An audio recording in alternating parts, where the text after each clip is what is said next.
평안하셨습니까? 한안식을 못 뵀는데 궁금하셨나요? 보고 싶었나요? 궁금해지죠? 한 가족이어서 그렇습니다. 하나님의 은혜 가운데서 오늘도 하나님의 사랑을 함께 또 경험하는 또 소중한 시간 되기를 바랍니다. 자, 오늘은 하나님의 세미한 음성이라는 제목으로 함께 말씀을 나누고자 합니다. 2주일 전에 화요일 시간에 하나님께서 불꽃 가운데 모세에게 나타나시고 하나님을 계시해 주셨던 그 장면을 살펴보았습니다. 그리고 그 의미와 아주 매우 유사한 그 경험을 엘리야가 하게 됩니다. 그래서 그 연속선상에서 이 말씀을 함께 살펴보고자 합니다. 우리가 잘 아는 말씀이죠. 열왕기상 19장 말씀입니다.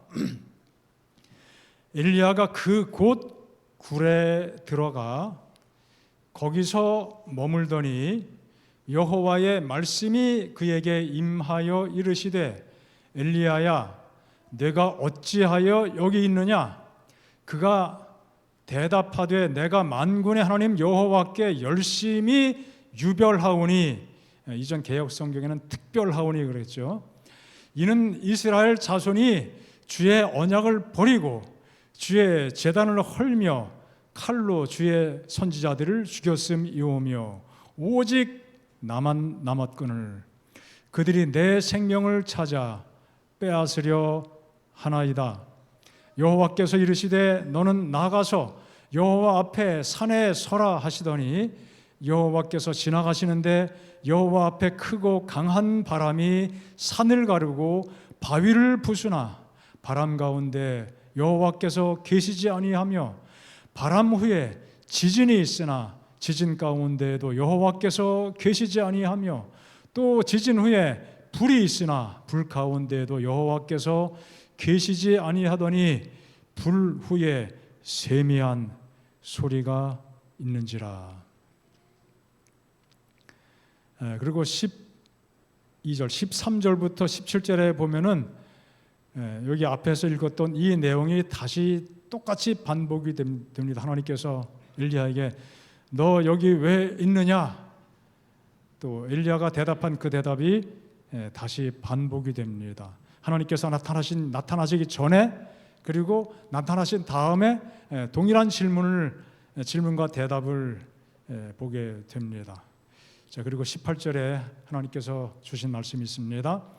그러나 내가 이스라엘 가운데 7,000명을 남기리니 다 바알에게 무릎 꿇지 아니하고 다 바알에게 입 맞추지 아니한 자니라.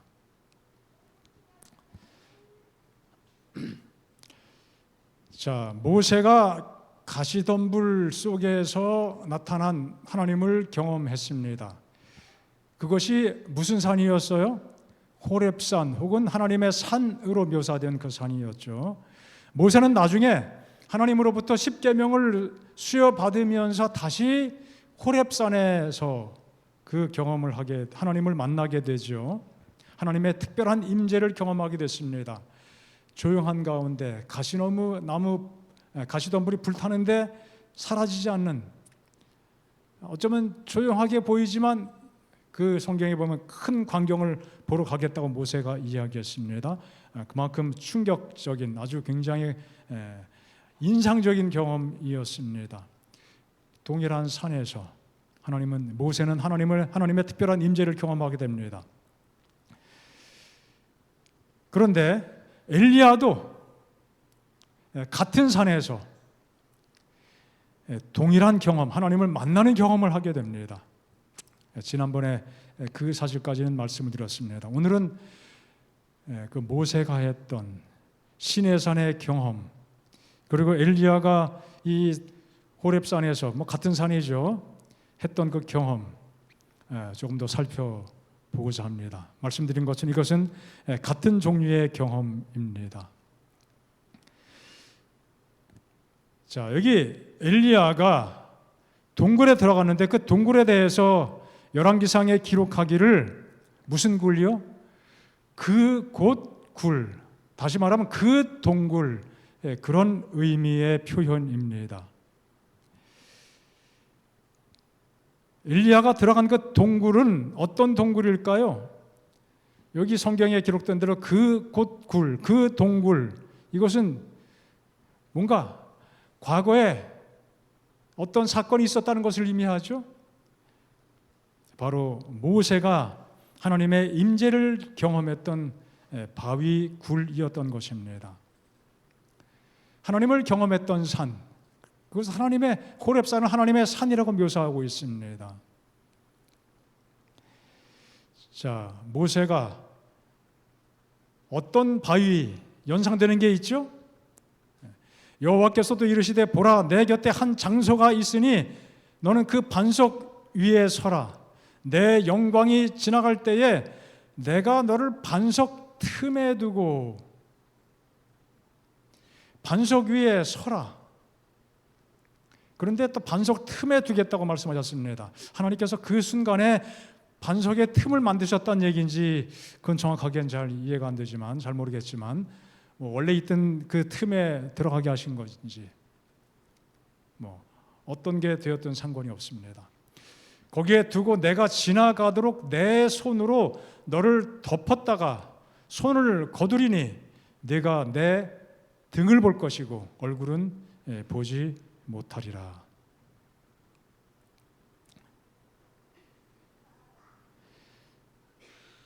모세가 하나님의 영광을 경험했던 그 반석은 성경 전체 내용에 비춰볼 때 무엇을 의미합니까? 반석 되신 그리스도 예수를 의미하는 것이죠. 주님께서는 반석 위에 교회를 세우겠다고 말씀하셨습니다. 여기 반석 틈이라고 말씀하고 있어요. 반석이 쪼개졌습니다. 갈라졌어요.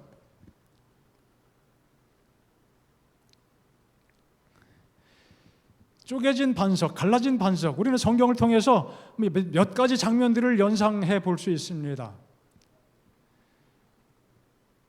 갈라진 반석에서 광야길, 그 세월을 40년 세월 지나는 동안에 하나님께서는 그 바위 틈으로부터 무엇을 나게 해주셨어요?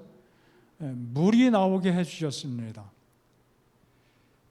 처음 모세가 반석을 쳐서 물을 내게 하라고 하나님께서 말씀하셨을 때 그 반석이 그 뭔가 틈이 있어야 거기서 물이 나오죠.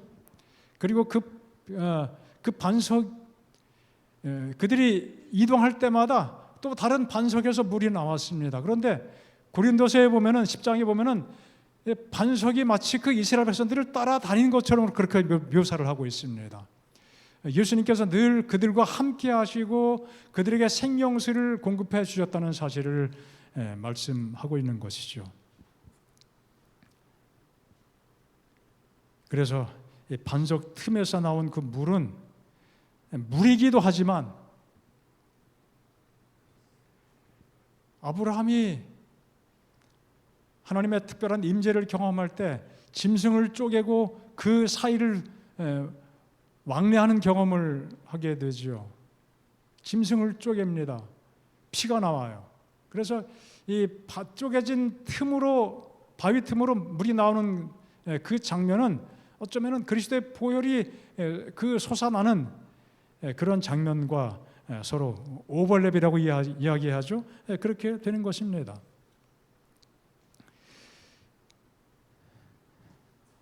엘리야도 바로 그 반석에서 피난처를 발견하게 된 것입니다. 받아주시고 품어주시는 하나님의 크신 은총을 엘리야가 경험했습니다.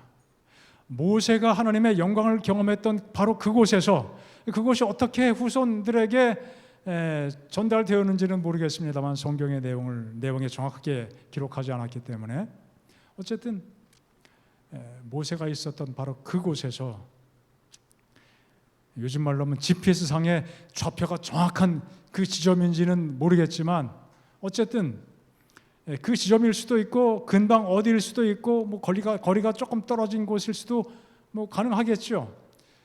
하지만 그 장소는 너무나 특별한 곳이기 때문에 이스라엘 사람들의 그 생활 속에서, 그들의 신앙 생활 속에서 아마 계속 구전이 되고 어쩌면은 약도를 그리면서 바로 요 지점이야, 그런 것도 충분히 가능하겠죠. 그래서 엘리야가 그곳을 찾아간 것이고 어쩌면 하나님께서 그곳까지 인도해 주신 것이겠죠. 쪼개진 반석, 우리가 잘 아는 찬미 중에 만세 반석 되신 주, 그 찬미가 있죠. 만세 반석 되신 주 나를 숨겨주소서. 이 영어 가사는 이런 것입니다. 만세 반석, 나를 위하여 쪼개지신 만세 반석, 내가 거기에 숨길 원합니다. 나를 숨겨주십시오. 그런 의미예요.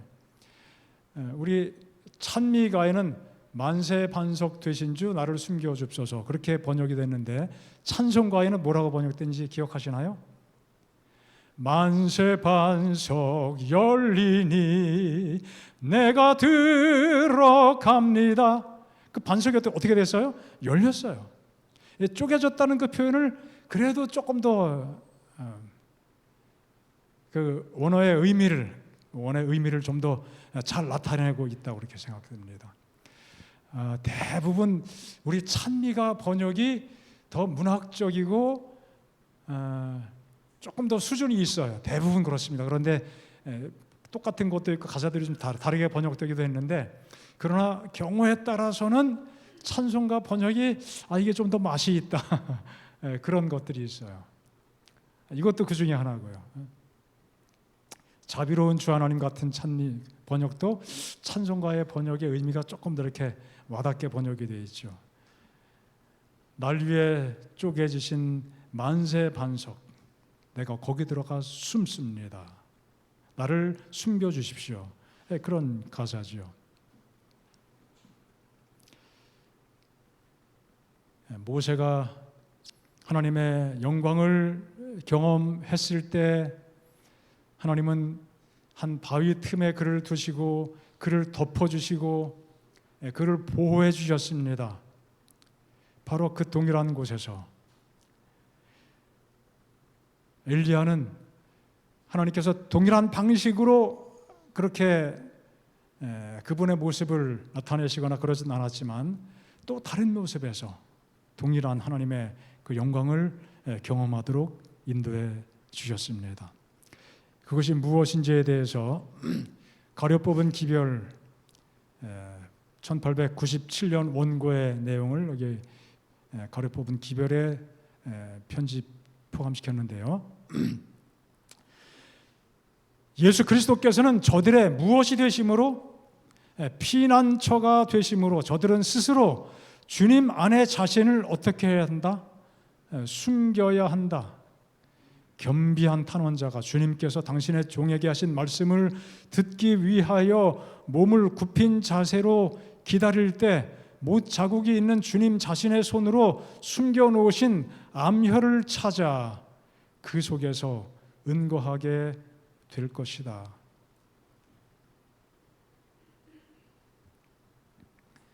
우리도 그 예수님의 그 갈라진 바위, 그것을 통해서 우리에게 상징되고 있는 그 예수님께 우리도 하나님께 간절히 기도하면서, 겸손하게 기도하면서 그 속에 우리를 어떻게 해요?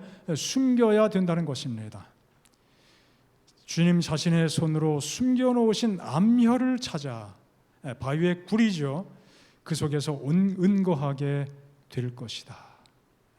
못자국이 있는 주님의 손으로, 그분의 손으로 숨겨놓으신 암혈, 그 바위 굴, 그 갈라진 그 틈, 우리가 우리의 영적인 삶 속에서 그런 경험을, 그것을 찾아가는 경험을 해야 된다고 말씀하고 있습니다. 자, 시내산에서 하나님께서는 모세에게 나타나시고 하나님의 성품을 보여주셨죠. 이것이 이제 모세가 하나님의 영광을 목도하게 된 그 배경입니다. 모세가 시내산에 올라가서 십계명을 수여받는 그 순간에 그 산 아래에서는 어떤 장면이 벌어집니까? 우상숭배, 금송아지 우상숭배하는 장면이 벌어지죠. 내려와 보니까 정말 속된 말로 개판이 됐어요. 개판. 소판이 됐다고 그래야 되나요? 얼마나 충격적입니까? 모세는 정말 40일 동안 산에 올라가서 하나님과 대면하면서 하나님의 계시를 보고, 성전에 대한 계시를 보고, 성소에 대한 계시를 보고, 성소의 식양을 쭉 설명을 듣고 은혜가 충만해서 내려왔는데 얼마나 벅찬 감격입니까? 인간이 누굴 만났어요? 하나님을 뵙게 됐습니다. 놀라운 장면입니다. 정말 가슴이 뜨거워졌는데 내려와 보니까 정말 한심하기 짝이 없어요. 얼마나 화가 났는지 하나님께서 직접 손가락으로 새겨주신, 하나님이 친히 깎아서 만들어주시고 손가락으로 새겨서 전달해 주신 그 십계명 돌판을 던져서 깨뜨리게 되죠. 그리고 3천 명이 죽임을 당하게 됩니다. 그리고 다음 날 모세가 백성들에게 말하기를 너희는 큰 죄를 범했다. 내가 이제 여호와께 올라가노니 혹 너희를 위하여 속죄가 될까? 이 정말 용서받지 못할 죄처럼 보이는 이 끔찍한 상황. 하지만 모세는 하나님께 올라가서 하나님께 그 백성들의 죄를 용서해 달라고 빌겠다고 말했죠. 그래서 32장에 보면은 하나님께 나아가서 여짜오되 슬프도소이다. 이 백성이 자기들을 위하여 금신을 만들어 쌓으니 큰 죄를 범하였나이다. 그러나 이제 그들의 죄를 사하시옵소서. 그렇지 아니하시면 원하건대 주께서 기록하신 책에서 어떻게 해달라고요?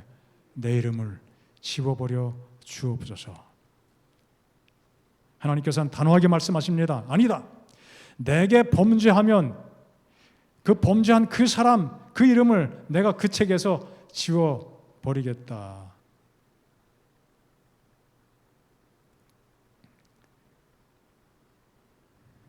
그리고 말씀하시기를 나는 너희들과 함께 가지 않겠다. 가든지 말든지, 가나안에 가든지 말든지 가려면은 어떻게 하라? 너희들끼리 가라. 나는 함께 못 가겠다. 너희는 정말 목이 곧은 백성이구나. 내가 너희들과 함께 같이 가다 보면은 내가 진노해서 너희를 다 진멸해 버릴까 내가 걱정이 된다. 여기까지 끝이다. 더 이상 가지 못하겠다. 모세는 하나님께 다시 간절하게 요청하죠.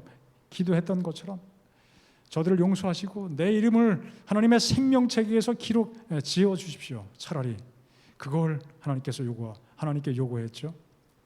마침내 간절한 모세의 요청을 들으신 하나님께서는 그래, 내가 너희들과 함께 가겠다 말씀하셨습니다.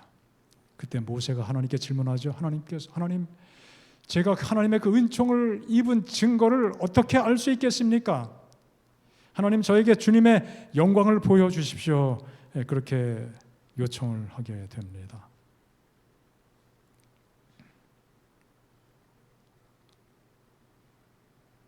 여호와께서 이르시되 내가 내 모든 선한 것을 내 앞으로 지나가게 하고 여호와의 이름을 내 앞에 선포하리라. 나는 은혜 베풀 자에게 은혜를 베풀고 긍휼히 여길 자에게 긍휼을 베푸느니라. 하나님의 영광을 보여달라고 이야기했을 때 하나님의 이름을 선포하겠다고 말씀하셨어요. 하나님의 이름은 하나님의 영광입니다.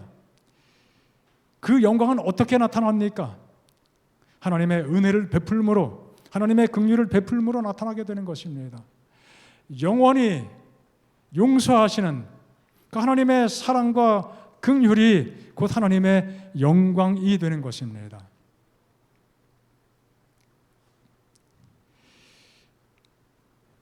그래서 하나님께서 모세에게 말씀하십니다. 한 장소 그 반석 위에 서라.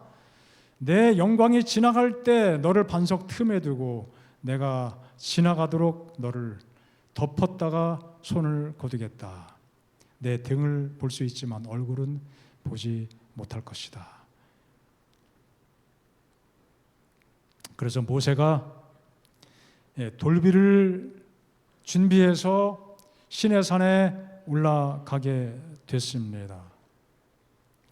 그때 하나님께서 모세에게 나타나시죠.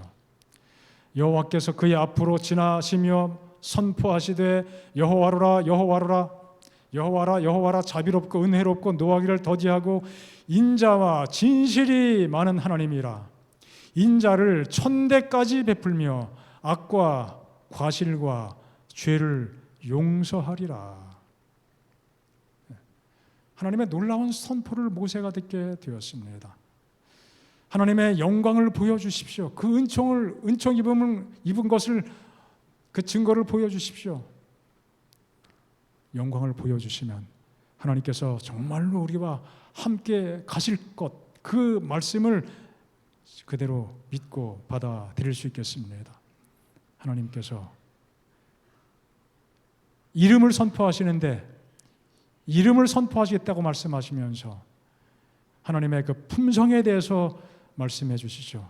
자비로우신 분, 은혜로우신 분, 노하기를 더디하시는 분, 인자와 진실이 많으신 분.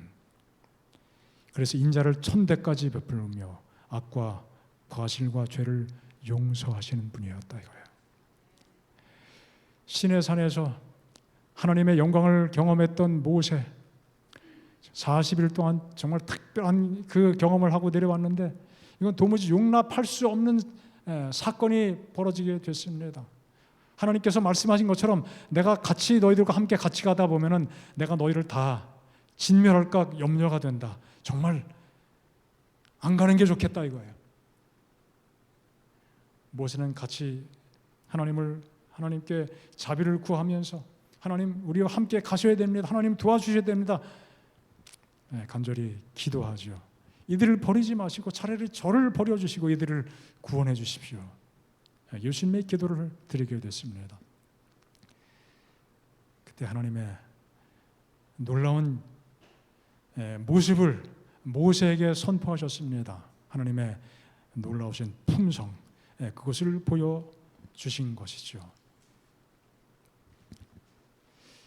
모세가 분노해서 돌비를 깨뜨린 후에 모세가 하나님의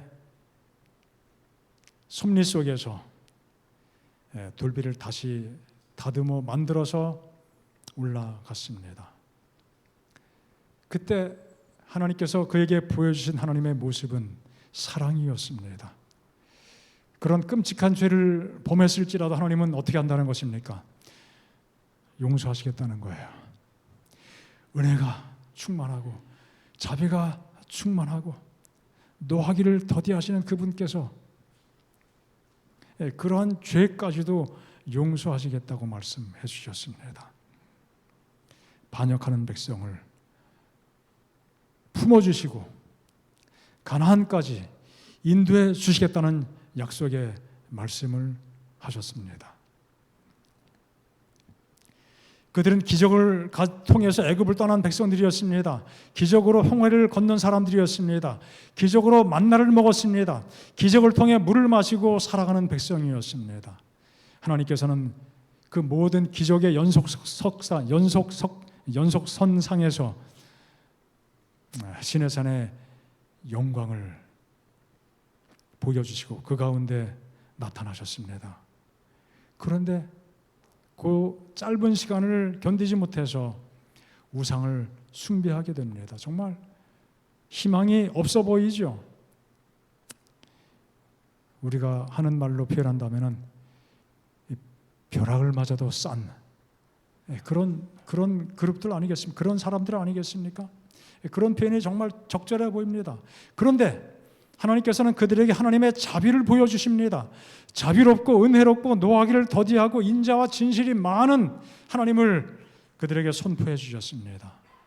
여러분, 모세가 나중에 한번 좀 볼 기회가 있겠죠. 시내산에 하나님 만나러 몇 번 올라갔을 것 같아요? 첫 번째 십계명 받고 두 번째 십계명 받고 2번 올라갔나요? 출애굽기를 잘 보면요, 한 7차례에 걸쳐서 하나님 모세가 시내산에 올라갔다 내려온 반복하는 경험이 있어요.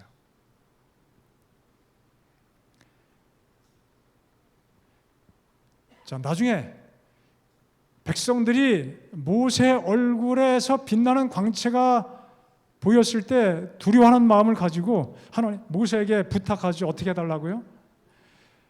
우리가 너무 당신의 얼굴에 있는 그 빛을 보면 두려움이 생겨서 볼 수 없으니까 어떻게 해달라고, 수건으로 얼굴 가리고 우리와 이야기해달라고 요청을 하죠. 여러분, 그런데 모세 얼굴에 빛이 났던 그 타이밍이 언제인지 아십니까? 바로 이 마지막 7번째 시내산 올라가서 하나님의 그 이름, 하나님의 그 영광을 보게 되었을 때, 다시 말해서 하나님의 그 사랑에 풍성하신 그 품성을 경험하게 되었을 때 모세 얼굴에 빛이 난 것을 볼 수 있어요. 40일 동안 처음에 올라갔을 때 40일 동안 하나님 만나고 내려왔을 때 그때 모세 얼굴에 영광이 나타난 것이 아니었습니다. 언제였어요? 자비롭고 은혜롭고 노하기를 더디하고 인자와 진실이 풍성하신 하나님을 경험하게 되었을 때 모세 얼굴에 빛이 났다는 사실을 기억하시기 바랍니다. 굉장히 중요한 포인트입니다. 내가 십자가의 보혈로 너희를 다 용서하고 너희를 가나안 땅으로 인도해 주시겠다. 바로 그 메시지입니다. 이것이 아니면은 아무 희망도 없는 것이죠. 아무에게도 희망이 없습니다. 그런데 엘리야는 모세가 그 놀라운 경험을 했던 바로 그 장소에서 그 놀라운 경험을 반복해서 누리게 된 것입니다. 엘리야에게 하나님은 세미한 음성으로 나타나셨습니다. 모세에게 나타나신 하나님과 동일한 분이었고 엘리야도 역시 하나님의 품성을 보게 되었습니다.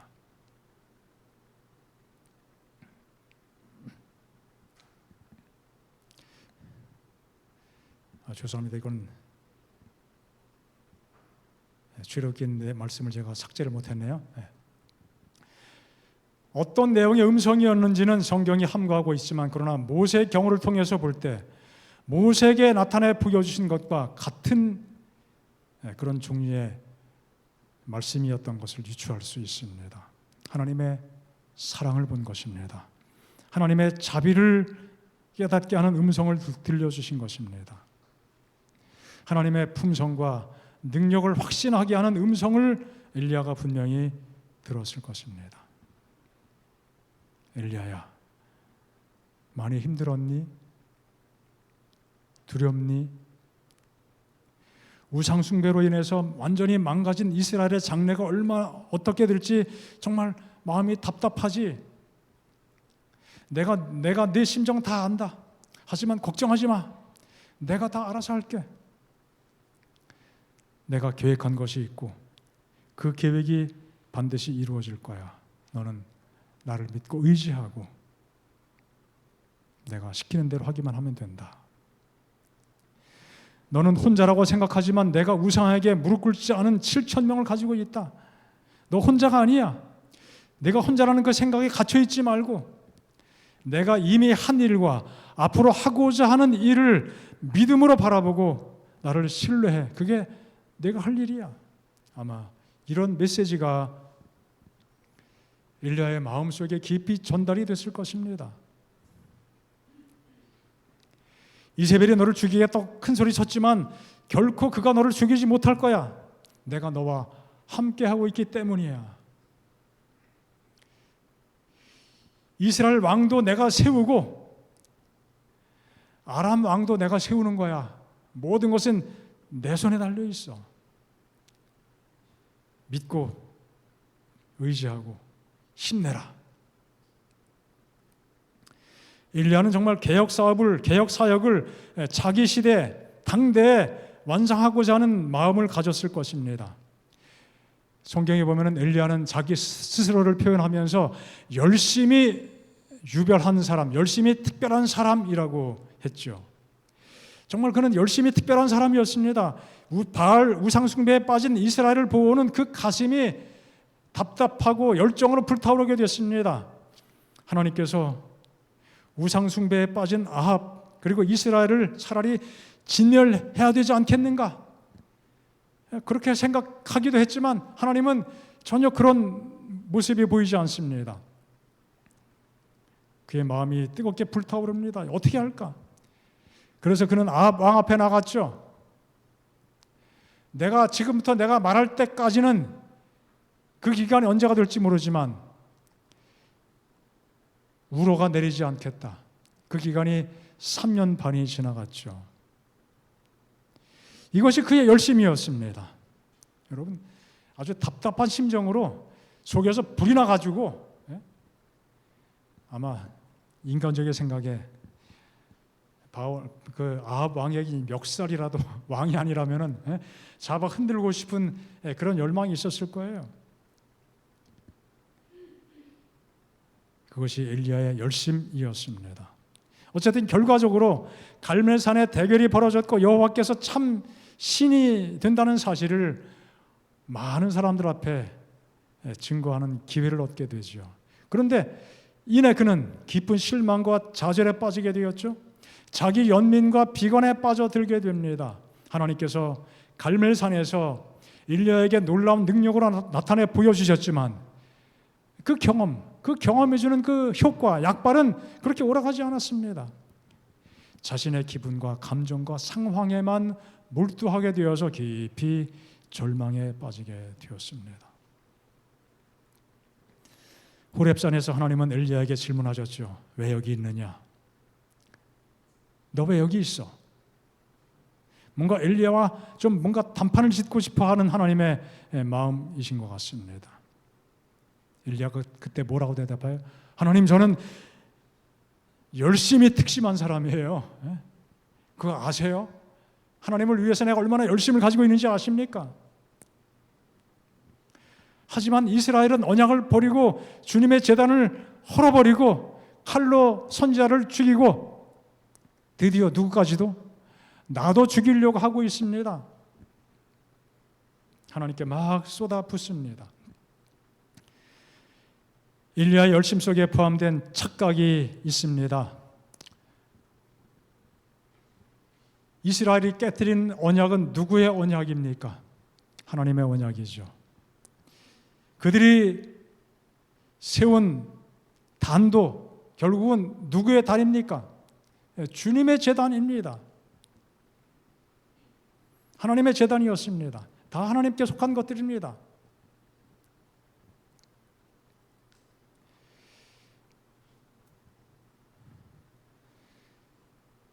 나도 죽이려고 하고 지금 나 혼자 남았습니다. 하나님께서는 말씀하셨습니다. 그들이 선지자들을 죽였지만 아직 남아있는 자도 많다. 이 모든 것들은 내 열심을 가지고 해결될 수 있는 일이 아니다 이거예요. 인간적인 열정이 있다고 해서 그것으로 다 모든 해답을 찾는 것이 아니다 이것이에요. 하나님의 계획과 뜻이 있다는 것이죠. 하나님이 이루어 주실 것이라고 하는 사실입니다. 엘리야야, 내 마음 열정이 있는 것 알지만 너 혼자 다 할 수 있다고 착각하지 말라는 것입니다. 너는 너에게 주어진 역할이 있다. 그것이면 족하다 이거죠. 그래서 이 말씀 이후에 열왕기상 19장 15절 마지막 부분에 보면은 다메섹에 가서 하사엘에게 기름 부어 그 왕을 삼으라고 이야기하십니다. 아람의 왕을 삼으라고 말씀하셨고 예후한테 가서 기름을 부어서 이스라엘 왕을 삼으라. 아합 후계자죠. 그리고 그 다음에 보면은 너는 여기까지 하고 그 다음 바톤을 누구한테 넘기라고요? 엘리사에게 넘기라. 그 내용이 쭉 기록이 되어 있습니다. 바람과 지진과 불 가운데 계시지 않고 세미한 음성 가운데 계신 이유가 무엇입니까? 그 하나님을 계시해 주신 이유가 무엇일까요? 하나님의 사업을 이루는 것은 외형적이고 거창한 것이 전부가 아닐 수 있다는 사실입니다. 그런 경우들이 아주 많은 것이죠.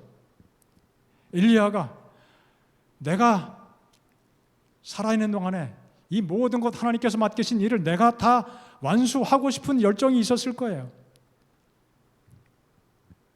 그런 마음을 가지고 살아왔습니다. 하지만 그의 생각이 아니라 하나님의 생각이 중요한 것입니다.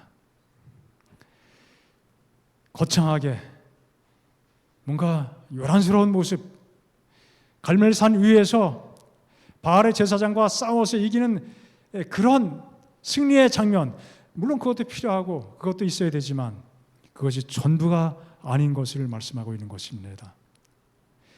죄를 지적하고 책망하고 개혁의 뜨거운 바람을 일으키는 그런 일이 필요하지만 그것이 전부가 아닐 수 있다는 사실입니다. 열심을 가지고 밀어붙이는 것이 능사는 아니라는 사실입니다. 필요하죠. 하지만 그것이 전부가 될 수는 없는 것입니다. 하나님의 역사는 하나님의 때에 하나님께서 이루시는 것이죠. 아무런 변화가 없는 것처럼 보이고 조용하기만 한 것처럼 보일지라도 그 순간에도 하나님은 그분의 일을 그분의 섭리 속에서 이루어 가십니다. 하나님의 부르심 속에서 우리는 그것을 분명히 보았죠. 아브라함, 이삭, 야곱 그들의 경험이 충분히 그런 것들을 우리에게 말씀하고 있습니다. 그렇기 때문에 우리의 할 일은 무엇일까요? 하나님의 음성을 듣는 것입니다. 우리 재림 성도는 개혁을 부르짖는 백성들입니다. 그런 무리입니다. 개혁에 많은 지대한 관심을 가지고 있습니다. 필요한 것입니다. 중요한 것입니다. 하지만 무언가 획기적이고 세상을 진동하는 그런 모습으로 개혁이 이루어질 것이라고 생각할 필요까지는 없다는 사실입니다. 물론 그런 경험도 있을 수 있지만 그것이 전부가 아니라는 사실을 기억할 필요가 있습니다.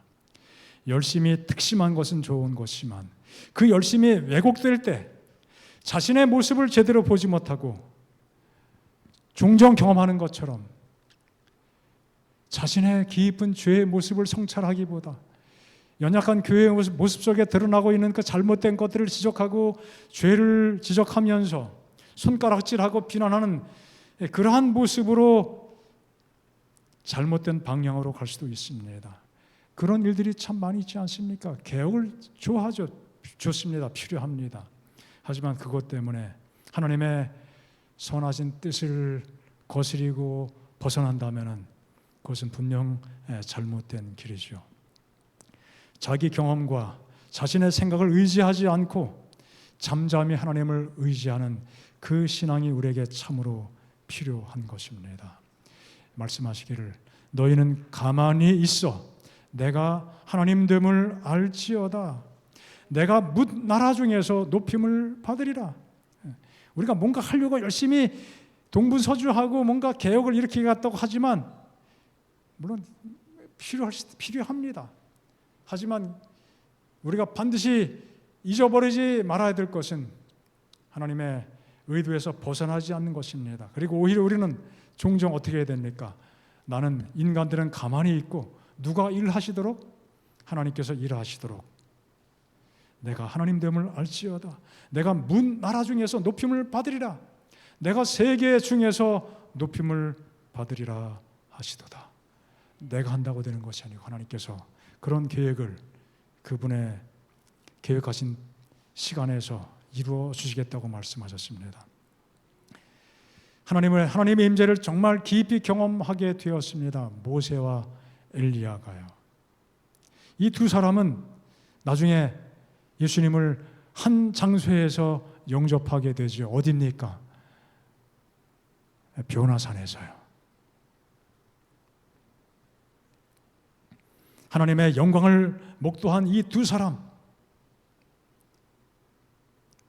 예수님께서 십자가의 그 고난을 앞두고 번뇌하시는 그 순간, 바로 그 직전, 변화산 위에서 모세와 엘리야는 예수님을 만나게 되었습니다. 왜 두 사람이 그 소중한 순간에 주님을 만나게 되었을까요? 예수님의 심정을 경험했던 사람들이었습니다. 백성들의 죄의 문제로 깊이 고뇌했던 사람들이었습니다. 백성들의 구원을 위하여 헌신한 종들이었습니다. 그래서 그 거의 유사한 경험을 하고 있는 예수님을 위로할 수 있는 특권을 얻게 된 것이죠. 여기 시대소망에 이렇게 말씀하고 있습니다. 모세와 엘리야는 그리스도의 동역자였었다. 그들은 예수와 같이, 누구처럼요? 예수님처럼 어떤 갈망을 가지고 있었어요? 사람들을 구원하고자 하는 갈망을 가지고 있었습니다. 모세가 원했죠. 합의하시면 이제 그들의 죄를 사해 주십시오. 그들의 죄를 사해 주지 않으려면 차라리 제 이름을 하나님의 생명책에서 완전히 지워 주십시오. 놀라운 기도 아닙니까? 자, 엘리야는 어떤 경험을 했습니까? 3년 반 기근 동안에 민족의 증오와 그 재앙의 책임을 져야 했으므로 아주 고독한 경험을 한 사람이었습니다. 홀로 갈멜산에서 하나님을 위해서 섰었다. 그가 홀로 고뇌와 절망 속에서 광야로 도피하였었다. 이 두 사람이 보좌에 둘려있는 모든 천사 중에서도 특별히 택함을 받아 고난의 광경에 관하여 예수와 더불어 의논하고 하늘이 동정한다는 보증으로 그를 위로하기 위하여 변화산에 임하게 된 것입니다. 세상의 희망, 곧 각 사람의 구원이 그들의 인터뷰, 면담의 요지였다. 예수님이 정말 마음속에 깊은 고민과 큰 부담을 가지고 있을 때 예수님을 위로했던 두 사람이 누구예요? 엘리야와 모세입니다. 예수님의 경험과는 비교도 안 되지만 한 작은 측면에서 그 경험을 하게 되었습니다.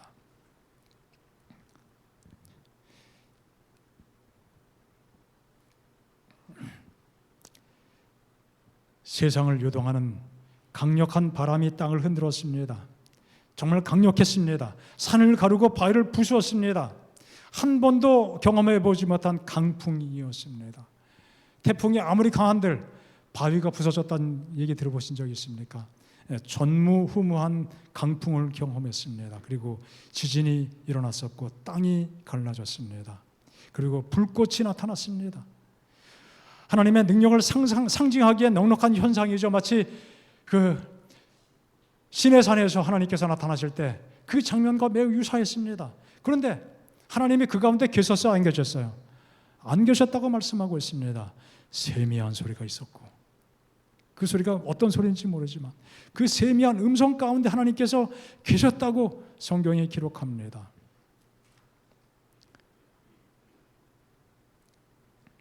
마음속에 들려주시는 강력한 음성이었습니다. 성령의 음성이었습니다. 우리 삶 속에서 우리도 결국 우리 마음속에 하나님의 그런 음성, 세미한 음성, 뭐 불꽃 중에 강풍 중에 나타나신 하나님, 우리가 뭐 그것을 기대할 수는 없잖아요. 성령께서 끊임없이 세미하게 우리의 심령 속에 말씀하시는 그 경험이 우리가 추구하고 우리가 바라보는 경험이어야 하겠습니다. 그 성령의 임재의 그 여운 같은 것. 여러분, 아주 웅장한 음악이든지 잔잔한 음악이든지 마지막 클라이막스가 다 이어진 다음에 음악이 딱 끝나면은 그 여운이 남죠. 여운. 그것이 바로 세미한 마음의 어떤 터치예요. 우리의 삶 속에도 하나님께서 그렇게 자주 나타나신다는 사실을 기억하고 우리가 그 경험 속에 살 수 있게 되기를 간절히 바랍니다. 엄청난 사건, 요란스러운 사건, 그것이 아닙니다.